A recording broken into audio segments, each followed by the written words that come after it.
Good morning, ladies and gentlemen. Today is August 29th. It's 9:30 in the morning. Craig and I have been at this for 90 minutes, and we finally had the opportunity to hit record. Good morning. Hey, I'm Craig Jenke. Happy to be here with you this morning, Jay. What are we talking about? Let's just jump right into it because we've been spending too much time planning it. Amen. So I like how you asked what we're doing and then said we just spent 90 minutes planning it. So This is how I work on one cup of coffee. Following last week's back to basics, we talked about what is Teams, why do we use it. We talked about how does it relate to OneDrive and SharePoint and Exchange. A little bit about, do we create a functional team or an organizational team? All the basics of when someone first touches Teams, what does it mean? So this week, as well, why don't you tell us what we're talking about this week? Okay, well, so this week we're going to talk a little bit about naming teams, who's in my teams, guest access, and who can create a team, and some other little fun stuff that we might probably side throw in. Let's talk about naming teams, Jay. I think we talked a little bit about it last week. Good names versus bad names, and how do I control them? Yeah.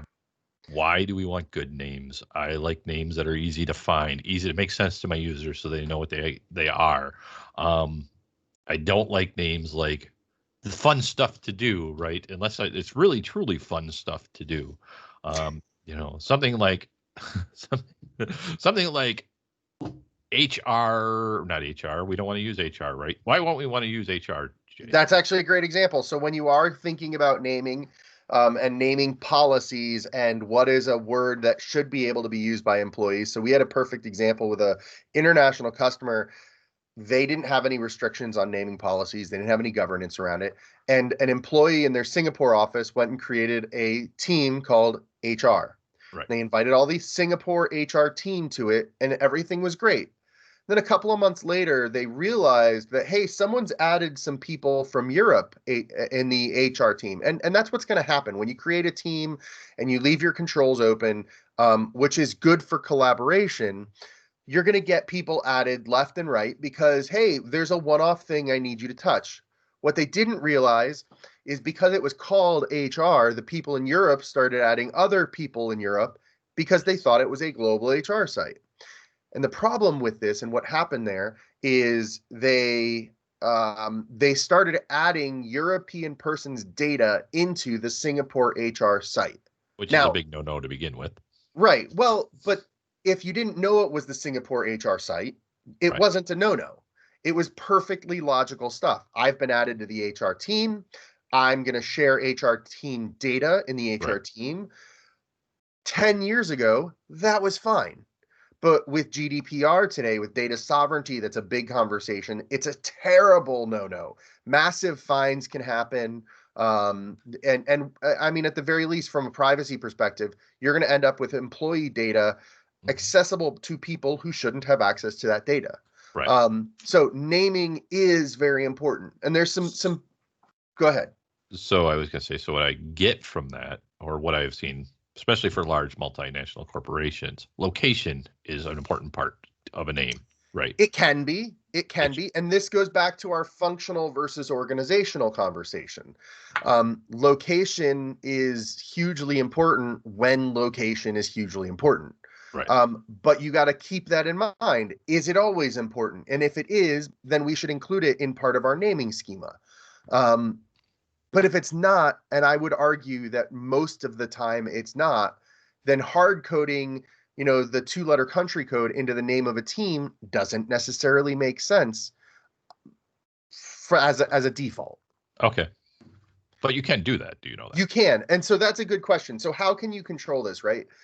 So there are a lot of options for naming conventions. Microsoft has a tenant-wide setting where you can control adding prefixes and suffixes to your names, like US _ the name given by the requester _ HR. And so it would be, in the case that we gave before, it could be Singapore, or the abbreviation for Singapore _ employee relations _ HR, or department or something like that. Yeah. Now, that's a great example. The thing you have to consider in So using. before you jump on to what you got to consider, just for those playing along at home, there are settings for doing that in the naming policy section of groups in Azure Active Directory. Yes. So that is where you would want to set something like that up Oh, thank you for adding that.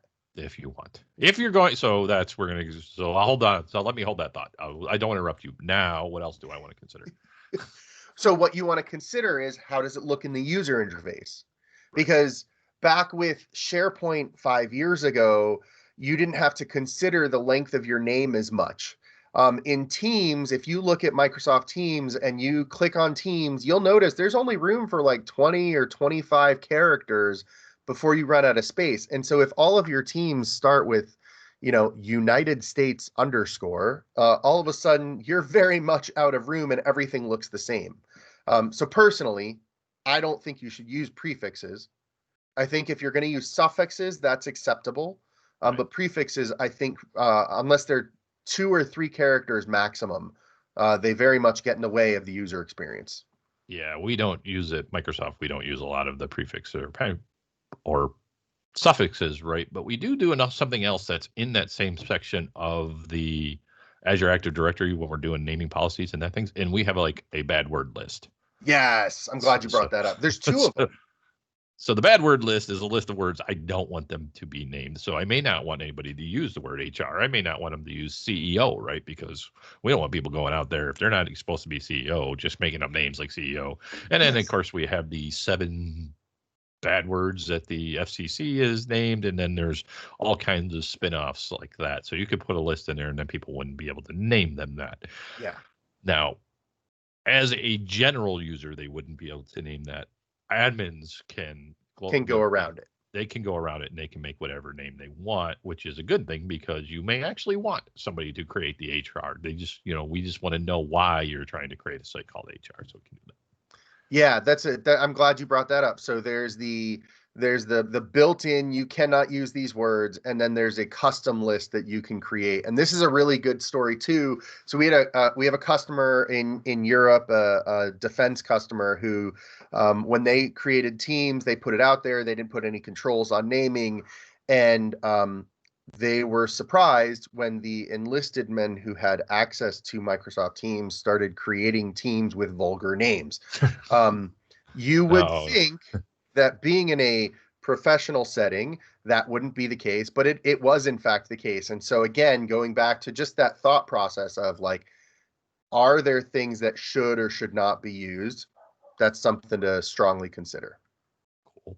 So I'm going to jump ahead in our little diagram. And so we're talked about naming teams. Who can create teams is always the Okay. big question. Okay. Um, Yeah. Who can so create who teams, can Greg? create teams? By default, anybody can create teams. So if you just go with the out of the box settings on Teams, right, we look at it as being a collaborative platform. We want everybody to collaborate. So really no holds restriction on that. So we want anybody with a Teams license can create a team. That's where it becomes important for the naming conventions, like I said, to go into Azure Active Directory maybe and do those prepending or suffix settings automatically on a team, or doing those block naming lists, right? There are a number of posts on this, and we have documentation, but you can turn that off, right? So with that, we can create a group of admins that we want just this group or this team or whoever to be only those people to be able to create teams. And we want to take it away from the general users. In which case, some of those settings that we said may not matter as much, right? Because if we've Right. got trusted people creating and they have policies, they have templates, however those templates work, whether they're just manually going in and manually doing it, if they're doing a workflow, if they're doing PowerShell scripts, they can automate that. They can look at the teams, they can create the names they want. So, but we still want to have guidelines for that, right? We want to know what to name it, what are our best practices. We want people following the same kind of Right. sidelines. Yeah. But Jay, why might I not want everybody to create a team?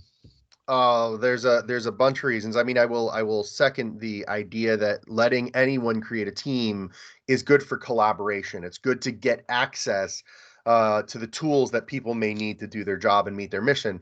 But you're absolutely right. There's definitely reasons you would want to restrict that. If I create a team and I start sharing with people without any kind of controls, first things first, I might create an HR site, and there's already an HR team. Right. So now we have duplicate teams with duplicate reasons. I guarantee the first time you put teams out there, you're going to have people creating 3 or 4 test teams Yes, that's what just I to was going understand with. how it works. Well, what happens with those teams? Do you have any controls to get rid of them? Because sprawl is going to get insane. Um, uh, So can I answer that? yes. Yes, we do Well, have ways to get shortly, rid of but them. we're doing governance another episode, so not Yeah, too deeply. we do have ways to do it. So also in Azure Active Directory, there's group expiration policies that you can set. So Yes. we will go Um, into that in eventually, and we go into that in there's the next episode when we positives do and how to govern negatives with teams. that. But just I wanted to say yes, we can. Okay, so uh when you're thinking, you've got the sprawl issue, and then you also have like, should this be a team? Yes. um should it be a team or a channel? Should I be creating a whole new area to collaborate, or be expanding within an area? And should this topic be a team? Like, should I create a team where I'm sharing confidential data with external users? Like, Right. so those are the types of questions you want to ask in who can create a team, and do you want approval processes for that, etc. A lot of the people we talk with who are creating power automate flows for this process are creating approvals to make sure that, yes, go ahead, request the team, um, but let's make sure it's acceptable. Let's ask your manager if you should be allowed to do that. And what I love about that process is we can create a form, Power App or other, form type of form, where they're filling out some questions, and depending on how they answer those questions, we may just spin up a team right there for them and Right. notify somebody, right? If it's just an internal collaboration and I want this many people to be involved, right, we can spin that up. If it's, well, I need to have guest access and it's going to have this many people and this is the purpose of it, there might be something that we want to route to a manager to get a manager approval or IT approval too, right? Right, So right. Yeah, and there's that's, so I mean, small product pitch for my company there is, that's one of our specialties, is conditional approval processes, with multiple stages. Like you said, if it's going to be confident, or like my example was, if you have confidential data and you're sharing with external users, well, first we're going to get approval from your manager right. that this is acceptable as a process. Then we're going to get approval from cybersecurity that they're willing to Those guys don't allow do it. anything. And then They I'll just talk squash all about the great this. ideas. Yeah, yeah, I'm sure they do. And then we'll talk about this next week, but then we'll talk about how we change the lifecycle options because it's something special case. Sweet. But that's another story. So, Craig, now that we've come up with a name and we've created our team, who is in my teams? How do I know what I'm looking at? There's a few different people. So if you're used to SharePoint, you used to have the owners, members, and visitors, right? When we look at Teams as a collaboration platform, we want everybody to collaborate. So we kind of threw out the view option. Why be able to view if you can't do anything with it? So there's the owners by default. They have access to the team. They can add members. They can change some of the settings in there. So if you go to Teams, there's a and you hit the little 3 dots, or what people have been calling the kebab lately, to expand the menu, you can get into the settings Hmm. and you can add members to the team and you can change some of the settings and look at the analytics on the team. They have a lot more power. Then there's members who basically, if you're in the old SharePoint world, are contributor access, right? They can't really control the overall function of the team and how that works, but they can add documents, they can take away documents, and there's some settings in there, both at an admin level or on a Teams level, where we can decide how much power we want to give them. Do we want to let them have memes? Do we want to control the messaging they are? Can they make tabs and all that stuff? Right. Um, and then the next set of people that we get into, and we'll get into those a little bit, are guests, right? So these are people from outside our organization that we're going to invite into our team. One of the interesting things about Teams, though, is when I get asked to join a team, you get a little notification that says you've been added as a member. Again, I reference, if you're in the Teams client, there's a little kebab that gets into the settings, or you get a menu, right? And it gives you a list of things that you can do in the Teams, like manage your team, Right. and do some other things. There's nothing there that says view teams. And the question I get asked a lot is, well, I'm a member. How do I see who else is in my team? And people are reluctant to click the manage team because they're not an owner and they don't want to manage the team. They just want to view it. But if you click the management of it and you don't have access to do anything else, it will still show you who's in the team. So that's where you're going to go look to see who else is in my team. It's not intuitive at first, but I get asked that a lot of times. I just want to view it. I don't want to know it. So that's a good one. Let's also talk about, so who's in my teams: owners, members, guests. Guests being the external users. Let me ask you this one. I know back a couple of years ago, the cap was 250. I could create as an individual 250 teams. Do you know what the cap is at right now? I know it's increased maybe 1 or 2 times since then. I want to say that I didn't think that changed too much. Did it go up to 1,000? I'd have to look at that. I can pull the numbers and post it for when we post the link. Let's do that. Post this. I'll put it in the blog portion of the link. But yeah, I don't have that off the top of my head. So that is something to consider, though. If you're going to restrict who can create teams, I should have thought of this before. If you're going to restrict who can create teams, you have to keep in mind that there is a cap to how many teams the individuals who can create. Okay, God, that's a poorly phrased thing, but there's a cap, and that becomes very important if you're going to limit it to IT, for example. If you've got 5 people who can create teams, and the cap, let's just say, is 250. Then you can only have 1,250 teams. Another example, in the owner's side, we have a customer who is going to use placeholder accounts or service accounts, placeholder accounts. They don't want business users to be owners of teams because of the amount of control they get. Well, they have to keep in mind that their placeholder accounts can only be in charge of creating so many teams before they have to shuffle through and put in a new placeholder account.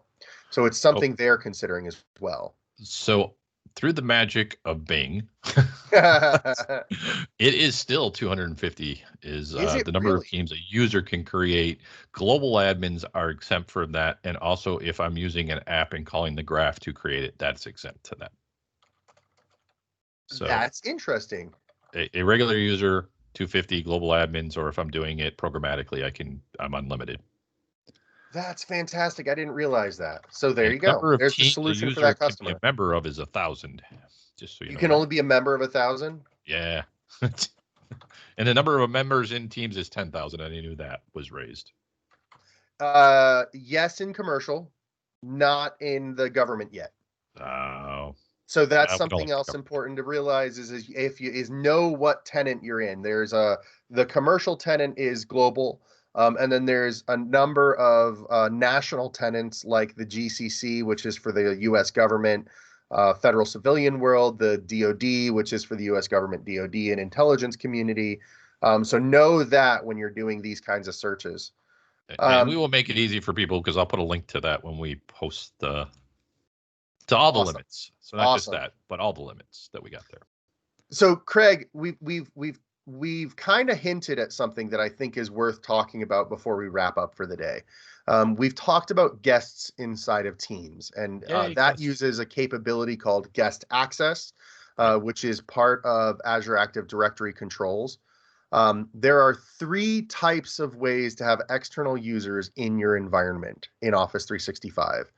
There's guest access, which is being part of a team. There's external access, which is a federation thing. And then there's external sharing, which is a SharePoint thing. Do you want to talk about that? Sure. I mean, it was on our plan. No. The external sharing I wasn't expecting. No, I did. Just the concept. Yes. Yeah.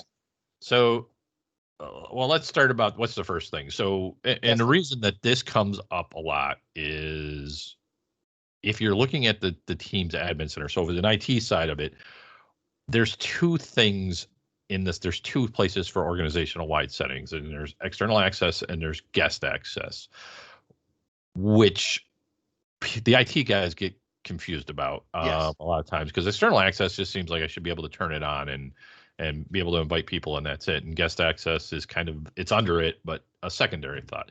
What external access is doing is saying, hey, I'm turning this on to kind of use the old Skype version of what I would call Teams or the Skype capabilities. So I just have a person outside my organization that I want to be able to message or do a video conferencing call, similar like what I used to do with Teams, right? What I used to do with Skype. So the one-on-one conversations, and those get saved to one place. Those get saved special. We'll talk about that when we do governance next week, because I think that's an important conversation to have. The next thing is called guest access. So guest access is if I want to physically invite somebody into my team. So I create a team and I want to invite them in so that they become a member of my team. We can then share files. They can be in the group chat, that kind of thing. So Yep. there's two things you got to think about when you're doing that. Do I want to let everybody do communications? Because by default, if I turn on external access and I just want to let them chat and send video calls and like that kind of stuff, anybody who has Office 365 license should be able to do that with you, provided they've taken no steps on their part to turn that down. And what can you do? You can either allow domains or you can block domains. So I can allow people to be with certain domains. So if me and Jay were working together and I wanted specifically to allow people from my company to talk to AvePoint, I would put AvePoint in the allow domain. So when you do a whitelist, it's important, and that's what you're describing. You're describing a whitelist. It's important to recognize that anybody not in the whitelist is automatically excluded. So it's Right. very limited. You are specifically saying only this domain is allowed. Right. So most companies, that might be a list of 10 people, Right. 10 companies. Yep. And they're again, very limiting. So anybody outside of that, nope, we're not doing. So what I almost recommend, depending on what your business is to do the block list, right? Where you're saying, don't let them talk to these people. And that might be a competitor. So, I suppose that's appropriate. that is usually who I would say. So like, just, I'm not saying they're competitors, but if I wanted to block Google or Amazon, or that kind of stuff from my tenant. So if you don't want to mention your competitors next time, you can go with known bad actors also. Yes, so you can exclude known known bad actor domains. And I won't I'm not mention list it out here. bad actors either, but So one thing I really like as a description. So external access is literally having a phone and people can call you. yeah. So that it's the ability, but it's a little bit more than that in the sense that you give them access to your directory. So if I go type craig.janke@microsoft.com in my search, it gives me the ability to search externally. And as long as either we're not whitelisted and without Microsoft.com, or AvePoint isn't Blocking. blocking AvePoint.com. So as long as there's neither of the exclusionary type things, Yes. I can find Craig because of how external access works. I see him in the directory and I can send him a message. So think of it like someone is calling into my house. And better yet, someone's calling your business and your automated phone line has a for sales, press 1. For marketing, press 2. That's we know what access. Jay's next job will be. For guest access, you've literally given someone keys to your house, or maybe keys to certain parts of your house, so they can come in. You've given them the key, so that it gives them the access, and that key opens door 2, 3, and 7, so they can go into those rooms and participate with people there. I would not. So I like the analogy. I wouldn't say keys to the house. I would say you invited them into your hotel. I mean, most people don't own hotels, but I know, but so think that you're Holiday Inn Express, right? Sure. Or if you want to be better, you're Hilton, whatever. You're allowed into my hotel, into my house, into my lobby, which we may or may not have anything, right? Okay. But then you're given a key to room 101. Okay. And then if you're there with a group of people, you may be given rooms to 102 or 103, to use your analogy, right? So but no Okay. more than that. Okay, we'll go with that one. There's some interesting social questions that I would have following that analogy up. Yeah, I have But no idea. yes, I thought that was good, but it didn't sound any different than what you said. So yeah, it's just now get now the keep the third specific. option that we haven't really talked about much is an older option. It's external sharing. It is not the same as external access. It is not the same as guest access. It is specifically limited to SharePoint. And what that it's an old technology for SharePoint that allows you to share content in SharePoint with external users, literally external sharing. The reason this is important is because if you're in a team, you're thinking guest access. Yes. The site collection admin, however, can go into SharePoint that is associated with a team and add external users through external sharing there. They Yes. don't have access to the discussion side, the Teams interface, but they have access to the data in the back. And this is another one of those governance questions of if you're going to allow external access, do you really want the team owner to be able to give people access to the documents, but that not be represented in the guest list of the team? Right. So that one's a little confusing. That one's like giving someone access to the back door and making them wear an invisibility cloak whenever they're inside your house or Yes. hotel. Yeah. So not recommended, but there might be a use case or two. But that does lead to an interesting thing. So we were talking a little bit about external access, and that had to be set up in Teams. External access. So for any guest access or guest access in Teams when the Teams door, that setting has to be turned on, right? You have to Yes. allow external sharing. You have to allow external sharing in SharePoint and OneDrive if you want people to share files. Yes. So that from an admin portion, that needs to be set up. And there's also a setting in the general settings for groups that allows them to share files. So there's a few places that you're if you had not had guest access turned on and you decide to turn it on, there's a few places for your IT guys to make sure that they check to see that those sharing abilities are turned on. Otherwise, it becomes not so good or limited. The other thing, so what's other interesting, just getting back to guest access, external access right there in Teams has the ability to whitelist or to add domains or block domains, right? Guest Right. access, you go to do that. If you turn it off, there's nothing to do, right? But if you turn it on, there's going to be little settings that you can control what your guests can do and how, whether or not they can use emojis in their Teams things. But if you want to do an allow list or a block list for guest access, you have to actually go to Azure Active Directory to Yep. put that list in there. So that's not always intuitive. So next week we're going to talk about governance. We're going to talk about we've hinted at some of the topics here. We've hinted at governing team names. We've hinted at governing who can create a team. We've hinted at governing external access, guest access. Next week we'll go into that a little bit more in depth. Maybe show a few screenshots of it.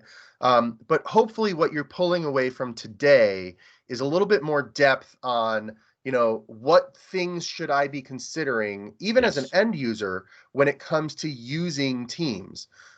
Should I think about the name before I go and create Jay's Scooter Shop? Should I think about who can do this and maybe understand why has IT turned it on or off? And should I think about who can access this? How do I see who can access it? And then how do I expand that based on the controls that are allowed to me?